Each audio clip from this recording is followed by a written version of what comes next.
Coming up on Chopper's Political Podcast. But Rishi Sunak will talk to you and Keir Starmer won't. Yeah, Rishi's Keir really Starmer friendly. I just never see Keir.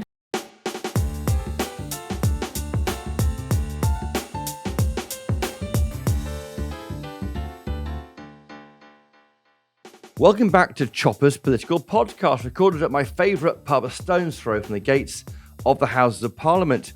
Weekly, I bring you the best guests, gossip and stories from around my pub table in the heart of Westminster. This week I've got two guests. Later, I'll be speaking to Tim Shipman, the Boswell of modern-day Tory politics, whose book, No Way Out, is out this week. But first, I'll be speaking to something of a hero to some, a Labour MP who's been seen as a heroine for simply standing up for what she believes is a woman in the modern-day Labour Party. Rosie Duffield, welcome to Chopper's Political Podcast. Rosie, what is a woman? I think it's just an adult human female. I think everybody, if they're honest, knows what a woman is.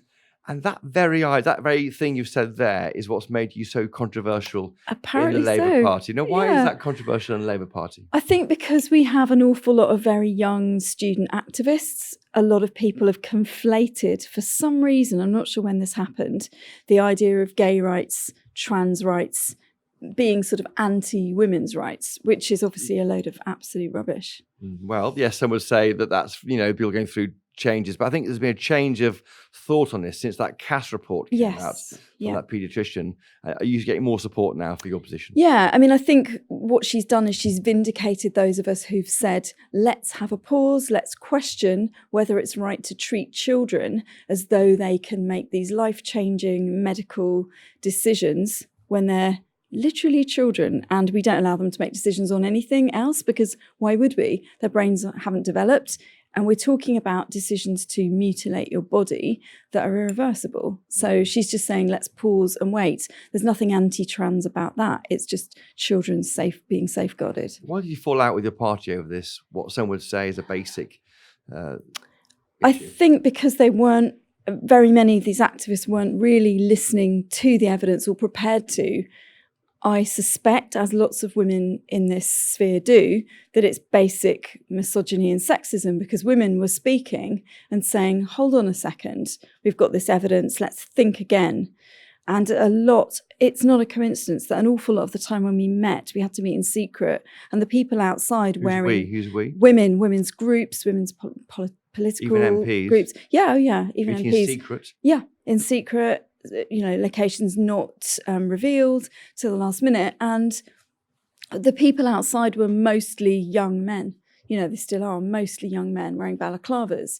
It feels very uncomfortable and there's sexism involved, definitely. Intimidating. Yeah.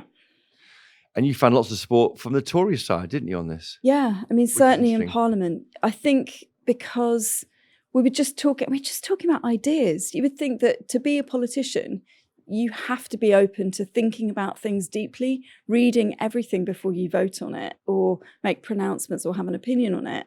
And the women in Parliament that I know have read an awful lot, spoken to an awful lot of people. It's not something you just do casually. I was quite late, actually, to come out as someone who is concerned about these things compared to some of my feminist friends. And that's because I wanted to feel that I was on top of the issue and I understood it really well. Does Labour then have a woman problem? My experience is only in the Labour Party, and I can't speak for other parties, but I do feel that the Labour Party does have an issue with women, yeah. Yeah, and you said before, haven't you, that being in Labour Party is like being in an abusive relationship. It has been at times for me, yeah. And that comes from somebody who has been in one, because you talked about it in 2019. Yeah, it's the psychological aspect of that kind of relationship where you can be loved 1 minute and showered with kind of praise and compliments and all of the stuff that you get in those kind of relationships, and then completely blanked, completely ghosted, and you're like, well, what's that about? And what did I do? And you don't know what you've done and you spend ages trying to work it out. So in my case, in 2017, I was all over the posters and all over the great big screens at our conference because I'd won an unwinnable seat. In Canterbury. Yeah, a Tory and seat never, for ages, for a century, I think, from memory. I mean, since its inception, which was 1256. Right, okay, and it had never centuries. been anything other than Tory. At that, I think there was a record on. You're a person to celebrate a moment for Labour. I was in 2017, and that was really lovely, and it was a bit overwhelming, and I wasn't really prepared for it. Nobody thought I'd get back in 2019.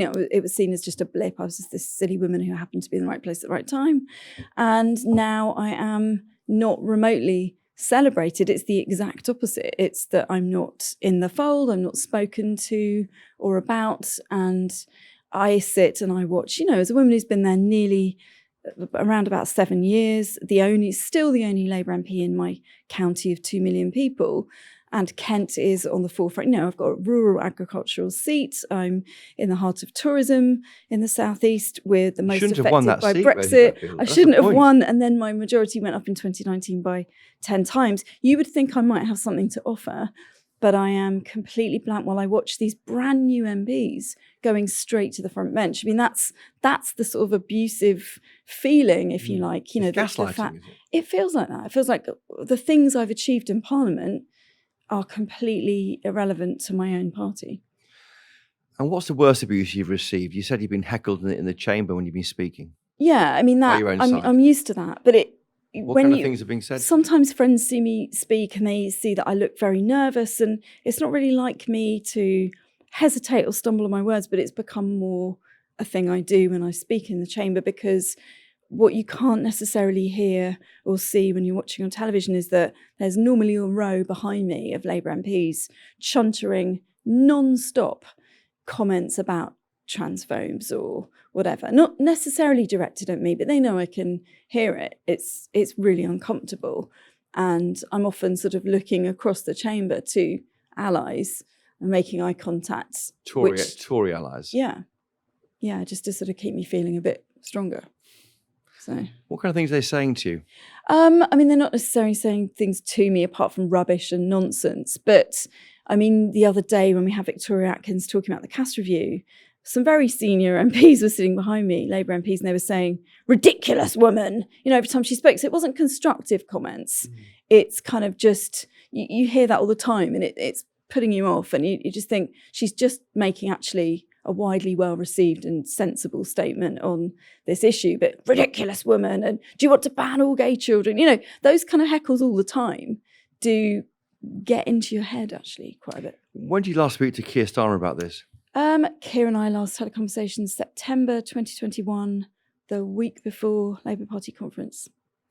Because I think then you were thinking about going, and were you safe to go? Was that right? Yeah, I didn't go. You didn't go. And when did you last go to the party conference? I went last year. And it was a very different atmosphere. A better one? Yeah, it was better. I think people were starting to realise that. I think what's happened in the Labour Party is they've done some polling specifically on this. So when I told Keir and some other senior Labour people that I was hearing this on the doorstep in 2019, I hadn't heard any other Labour MPs or anyone actually talk about this in Parliament. I said, on the doorstep, I encountered women who were frightened to speak out. There was a social worker and a teacher, and there was a parent who took me aside. Now, considering 2019, the only thing that came up on the doorstep was Jeremy Corbyn, anti-Semitism, and occasionally in Canterbury, Brexit. And that came up.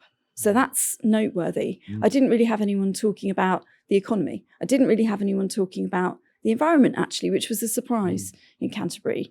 But that came up. So you haven't talked to him since September 2021. No. What have you done to make that happen? Have you written to him? Unanswered letters, unanswered emails, texts? I mean, I have made Keir aware of the latest disciplinary hearing that I went through, which was 11 and a half months. He was aware at most of the stages of that disciplinary procedure. What was that about again, briefly? I liked some tweets. Tweets about? What you might call gender-critical tweets by prominent gender-critical activists. And it's not the first... J.K. Rowling, that kind of person? Yeah, and Graham Linehan and that kind of thing. And it wasn't the first time. On what is a woman, on the definition of woman. And it's not the first time that I've been threatened with an investigation because of that, but it was the first big one that they'd sort of put me through. Why is that an issue for the Labour Party to investigate you? Is that You're not really going against policy, are you, by saying that? No, but I think the system seems to work. Nobody can really quite understand it, because when it's not obvious how they've come to these conclusions, what their stock answer is, and if you ask Keir about any one individual MP, the stock answer is it's an independent process. It's not an independent process. These aren't people off the street. If it was a sexual abuse allegation, they bring in a kind of panel of experts. But because this was an internal issue, I think it was triggered. I think what happens is you get activists and student groups and Labour members complaining about you. And I have seen screenshots and made them available to the Labour Party at the time that LGBT plus Labour, the group of activists inside Labour, were organising for complaints against me. And if they meet the threshold of enough complaints, then the party will trigger this disciplinary system. As I understand it, it's not independent. It's people that work for the Labour Party that run the disputes side of things. And then the NEC makes the ultimate decision, and our panel, that's the ruling body of the party. The NEC, who we as politicians vote for, the representatives, are factional. So under Jeremy Corbyn, they were Jeremy Corbyn's friends and supporters, and more on that side of the party. This time they're packed out with Keir Starmer's supporters and allies. So it's not remotely independent. It depends on where you sit in the party and what the regime is at the time. So just to be clear, are you under investigation at the moment? Not as far as I know. I might get a letter any time. But you've been cleared from the issue of liking tweets? I was cleared from the last one in January, yes. So you've been cleared since January this year? Yeah. So you're out the woods, you're not being investigated, and Keir Starmer won't meet you? No. Anyone around him? I have occasionally had some sort of messaging and things from a guy that works for him. I don't know what his role is, because backbenchers, we don't necessarily know who the staff are and what they do. I've got no interest really in Keir's team. Keir is a colleague who's, I've been here 2 years less than he has. I can't really imagine why he can't meet with me as a colleague. We're supposed to be all about equality in the Labour Party. He's the leader of the opposition now, but, Are they trying to force you out? I mean, who knows? Yeah, probably. I mean, it just seems... I can't say. I mean, of course they'd deny that, wouldn't they? Yeah. But do you feel, I have at times felt that that's very much yesterday Wes was on, Wes Streeting was live on television and said, Rosie's a welcome member of the party and all that sort of stuff. One of my feminist friends hit the roof because it did come across as quite patronising, because what the question was had I had an apology or a meeting? That was me asking for GB News viewers. Yeah, and you did that as well. And it is very patronising when you see brand new MPs in their 20s go straight to the front bench. Yes. And you wonder why, because of course they haven't proved themselves or achieved anything at all in Parliament, and then you can't even get a meeting.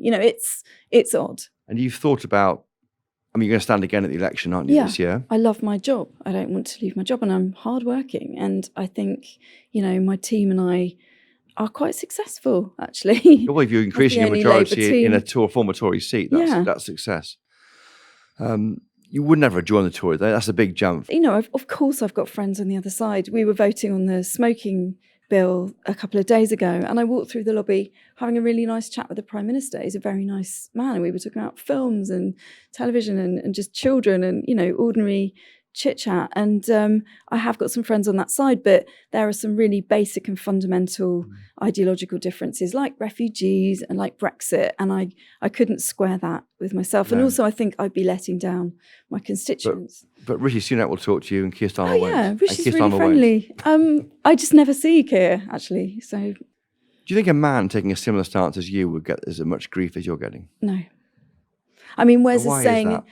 I don't know. You tell me. Wes Streeting's saying essentially what I've been saying for years, or what women MPs have been saying for years. And he's kind of applauded, isn't he? And it becomes policy.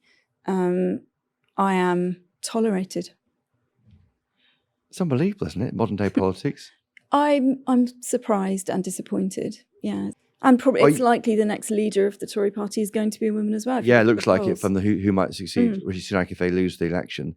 And then, are you an example of why your party isn't very nice to women? I don't know. I mean, I think we have this long tradition of unionisation. They've always been ruled by these barons, these men, haven't they? Women have often felt that meetings are hostile in the past. I thought that might be shifting. But if you are a Labour leader who says repeatedly, we need a woman leader, the only way to get a woman leader in the Labour Party is to not stand if you're a man. If you're the only man and there are 3 or 4 strong women on that platform, just remove yourself, Compared to Labour, Harriet Harman particularly pushed the all-women shortlist. That's true, and that was which brilliant. The Tories have never done. Well, no. Not officially ever done. They may have done privately, but and the Tories attacked that. Yes. And when there were, therefore, there's more female women Labour MPs. I think we're 51% still, but we've had a lot of male winners of by-elections, so I'm not sure we're at least 50-50. So the party might argue against that point and say, well... Yeah, I think once it gets to 51%, it's illegal for us to have all women shortlists because it would be then some sort of bias. Anti-men. Yeah, maybe. And we're not going ahead in the next election doing that. So we'll see after the next election how balanced that gender balance is, won't we, I guess? So women are being pushed forward in the party, aren't they? Is the point. Yeah. But not difficult women. No, I mean, if you look at all the candidates selected so far, and the absolute same was true under Jeremy Corbyn, the number one criteria seems to be loyalty to the leader and the party, and therefore reading the lines that you're given as a candidate. I mean, I imagine that the Tory party the same. It was famous that Boris got rid of anyone who was anti-Brexit as a candidate. So I guess you can do that if you're a leader. But your position isn't one of party policy. That's my point. Well, yeah. It's almost a thought police. Yeah. You can't think your views on... I think I've embarrassed the leadership into this position, though, in a way, if you look at it. I've refused to be quiet. I haven't waited for them to come to that conclusion themselves. I've dared to have my own opinions and essentially lead us here in a way. And I've done that with an army of women activists behind me and men, gay men. A lot of my friends are gay men who are against this ideology. And some trans people as well in the movement who just want equality for everyone, trans people, men and women. And is your position you're standing up for women is the point? Because there is a clash in sport and elsewhere. Yeah, when it comes to sport, when it comes to spaces, single-sex spaces, there is a clash sometimes, prisons and hospitals and changing rooms. And that's what we needed to iron out, not just pretend it didn't exist and paper over that as an issue. We had to face it. And I think now there's a sort of sliver of chance of having that conversation because of the caste review. What's been the personal toll on you of all this? I mean, I think the term mental health is so bandied about and misused. But when you're awake at sort of 2-3 in the morning questioning your job and you don't have anyone on your side in your party speaking out for you, despite the fact that they agree, it does take its toll sometimes. And it hasn't been a lot of fun sometimes. And I've wanted to stay away from Parliament and just do constituency things. There's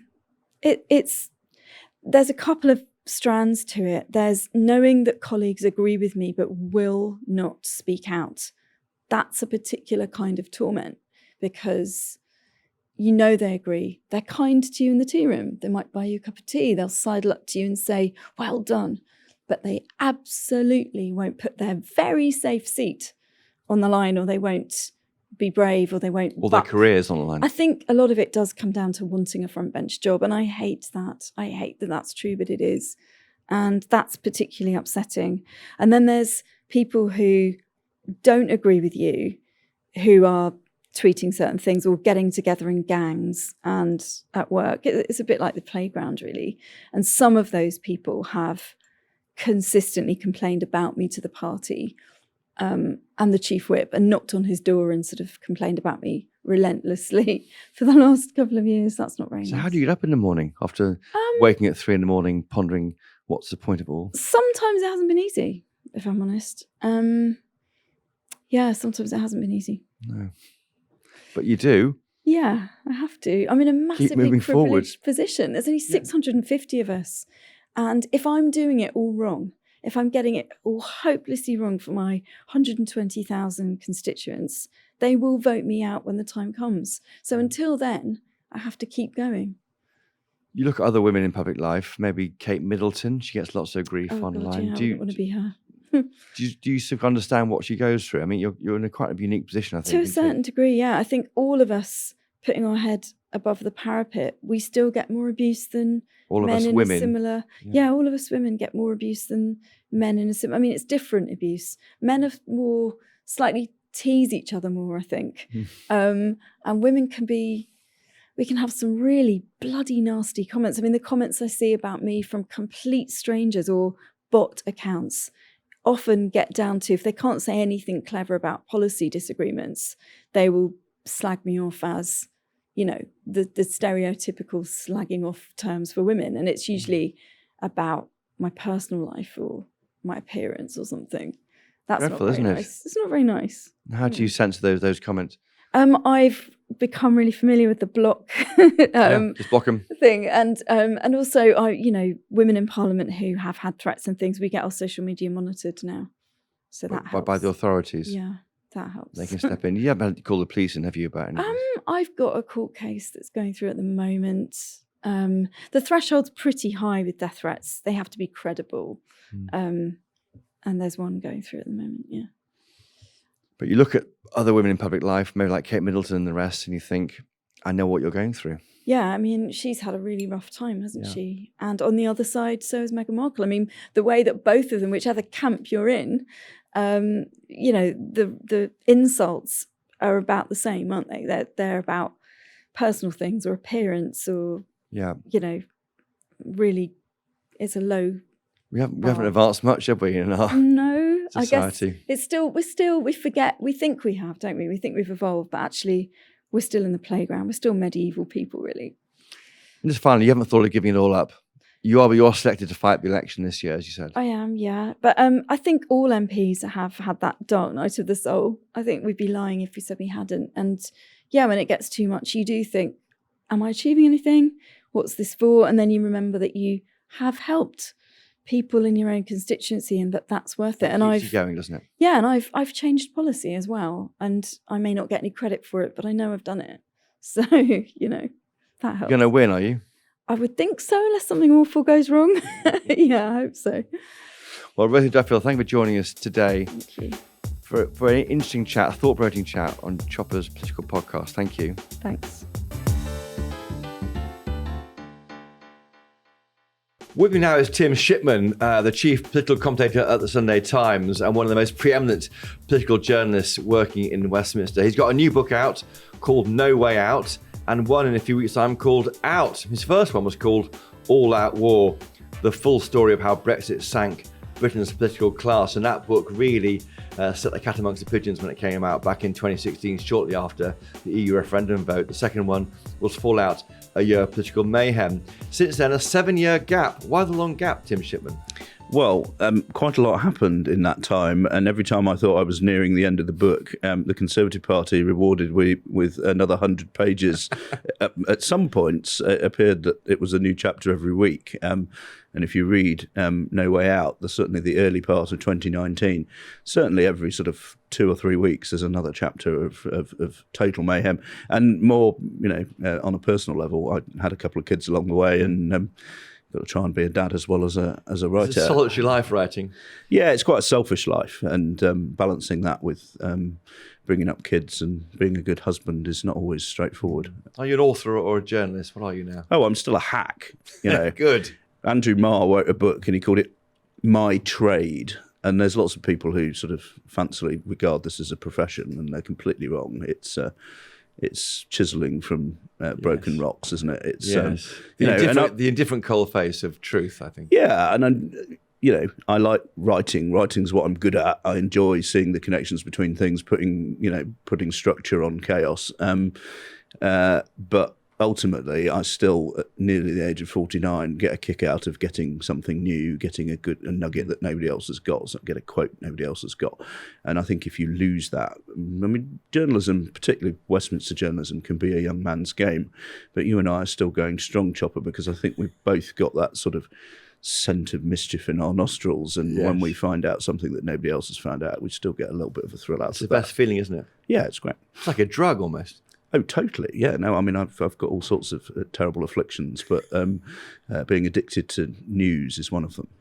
These books you've been working on, I mean, they've outlasted, haven't they, all the prime ministers? Well, as I like to joke, I endured Theresa May's premiership for twice as long as she had to in the writing of this third book. So, it can feel a bit punishing and sort of brutal digging into the weeds of these things sometimes, but it's reasonably rewarding, and hopefully they'll be at least the sort of first draft that everybody else can pick over and have their own, people will write their memoirs and disagree with bits of it, but I have tried to speak to as many people on, in different bits of SW1 as possible and try and present a fair case on all their behalves, and, people will have different views, but it's, it's a privilege to be allowed to get that access, really. Do you worry that history is written by the winners?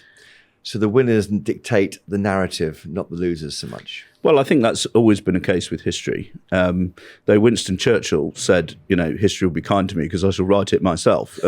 Fortunately, this generation of politicians won't have that luxury because I'm doing it for them. But yeah, no, I mean, the winners, you speak to sort of political strategists, particularly around a general election, and the wiser ones say, if we win, everyone writes about what a brilliant strategy it was and how amazing we are. And, if we lose, everyone's an idiot and it was all a shambles. And you look at someone like Isaac Levido, who, took the Tories to a majority of 80 in 2019 and is probably going to find himself on the end of a total spanking this time. And does that make him any less an operator? No, of course it doesn't. But you work with the raw material you got, don't you? Yeah, and one might say that the clay in his hands is perhaps less malleable than what he had in 2019. Yeah. But yeah, I mean, what I try to do in these books is to give the losers a voice as well, really. I mean, I try and talk to everybody. I mean, if you take the case of Brexit, what I've tried to do in book 3 is kind of judge people not about whether what they were pursuing was right or, morally correct or, politically wise, but to say, did they achieve what they wanted and were they clever about strategizing? And that's politics. And that's politics. And, take two people, take the two Dominics. Dominic Grieve did stop no deal from happening with his parliamentary machinations, and Dominic Cummings came along and smashed things the other way and made sure that Brexit happened. And to a degree, they both got what they wanted, though neither of them got completely what they wanted. I think Grieve would have liked a referendum and revoke in the end, and Cummings would like to still be running the country. But neither of those things happened. But, you can see even in just those two individuals that, people who didn't get everything they wanted still were able to have some success. But I think the story of this book is of a prime minister who didn't really know where she wanted to go or how she was going to get there, and was unable to take other people with her. And the same goes for, a lot of the people. There was a majority in the House of Commons for soft Brexit, and they didn't find it for one reason or another. No Way Out covers then which years, just so we're quite clear? So it begins at the end of 2017, which is where the second book ended, with Theresa May signing what they called the joint report, which was the thing that created the backstop. And the second chapter is a week later. Grieve gets the right for MPs to have a meaningful vote. And those things, two things together, were basically the spikes on which Theresa May became impaled for the further 18 months after that. And it's all about her negotiation with the cabinet, which went on for an age, then with the EU, and then with Parliament. And frankly, she was probably on the losing end of all three of those. And then it ends with the arrival of a blonde bombshell. Yes. So there's sort of 18 months of misery and confusion, and then the sort of quite good fun Tory leadership election of 2019, and it ends with Boris Johnson walking into number 10, glancing to the left, seeing Dominic Cummings, and the book ends with basically, they made Brexit happen, Theresa May nearly wrecked it, now they own it. And book 4, which is out in June, is all about what they then did with it. Blimey. Is there a lot left we didn't know that we'll find out in the books? Because it seems to be so poured over this period of history. Well, look, I mean, I'm about the third person to sort of properly go over this May period. I would say there's a lot in there that others haven't got hold of.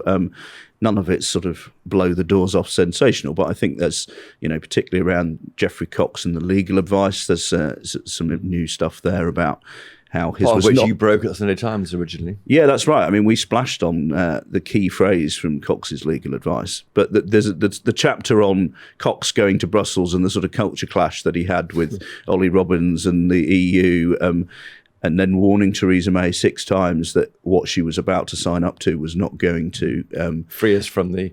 Well, it was not going to allow him to write the legal advice. But what I reveal in the book is that part of the reason she went for it was there was quite a lot of other legal advice around from the government legal service and from external EU expert barristers who basically thought the deal was enough to go into an international court and say we could have got out of this. And had Cox taken more of an account of that, you can see it's a non-zero chance that she would have passed the deal. Maybe Labour hanging any rejoin policy or Lib Dems on this kind of thing. You're finding out there's other legal advice at the time that was ignored. Yeah. And I think the other thing that's interesting, which is slightly contra to what probably you and I were writing at the time, that while May and David Davis and everybody kept thinking we'll go off to the member states and get them to help us. I mean, the road to Brexit is littered with the corpses of prime ministers who thought Angela Merkel was going to help us out.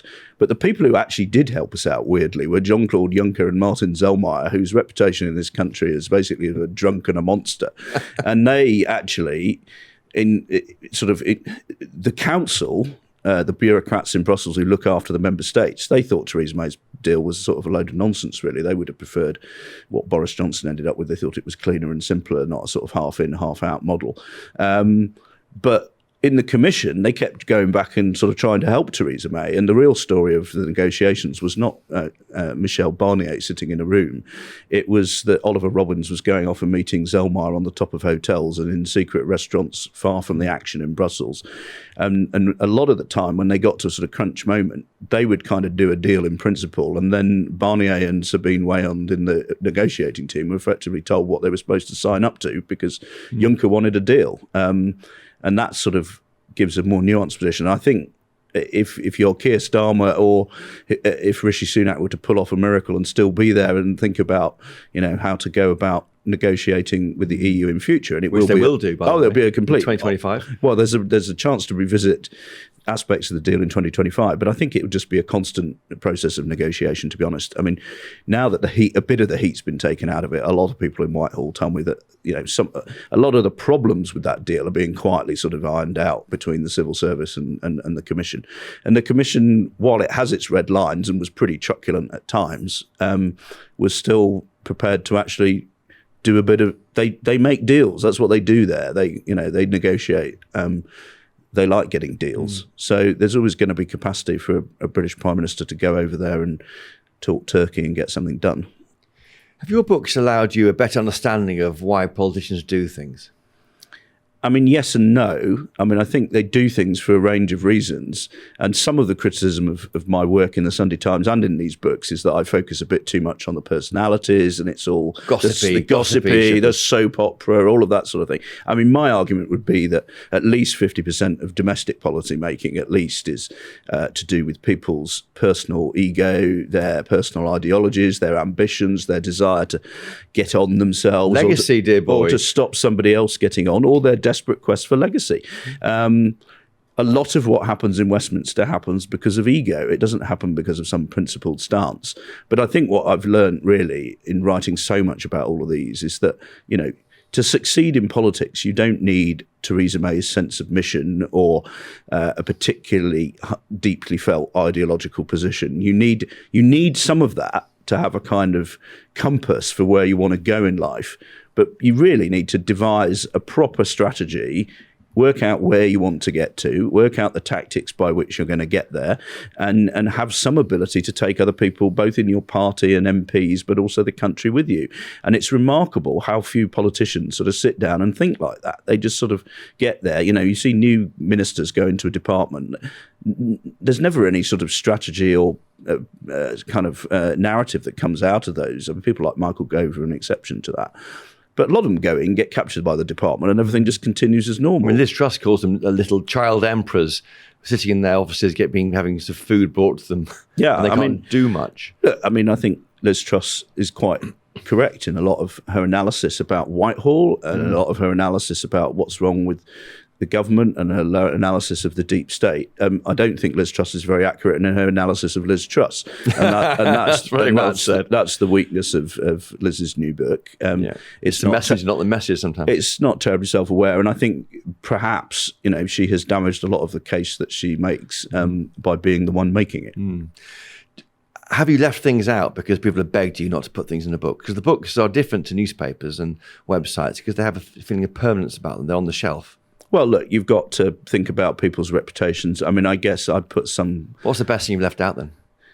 I don't think I've left anything meaningful out of this one, to be honest. I was asked to leave certain things out and took a view that some of those things probably needed to go in. I think where you have to make a decision, and certainly I would say there are probably more in book 4, some decisions to be made, is about people's kind of personal lives and how much that impacts on what they're doing in politics. And certainly when you get to Boris Johnson, there's a lot of those sort of family and interpersonal dynamics that have a bit of an impact. And I've certainly not danced around that, but you have to sort of think there are human beings on the end of this stuff, and that having it in sort of black and white for eternity is different from sticking it in the newspaper. Yes. Talking about human beings, are your family understanding about your quest to be the Boswell of Brexit? The Boswell de nos jours? I think it's fair to say that my other half, Lady Shippers, as I call her, is mostly tolerant, but not always. It was my book launch last night, and I calling her Lady Shippers, I suggested someone might like to give her a real peerage and that she perhaps ought to be a crossbencher because she seems very often cross with me. Everyone else gets one nowadays. Exactly. Have you finished the fifth book? The fourth book. Fourth book out.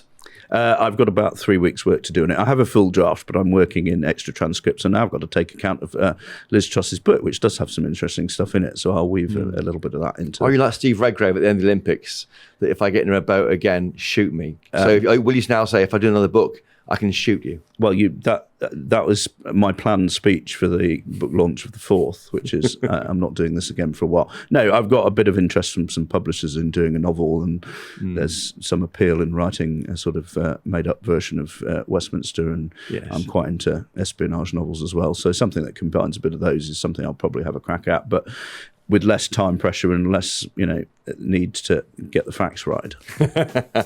More of that, please. Well, Tim Shipman from the Sunday Times, whose book No Way Out is out this week. Out is out later this year.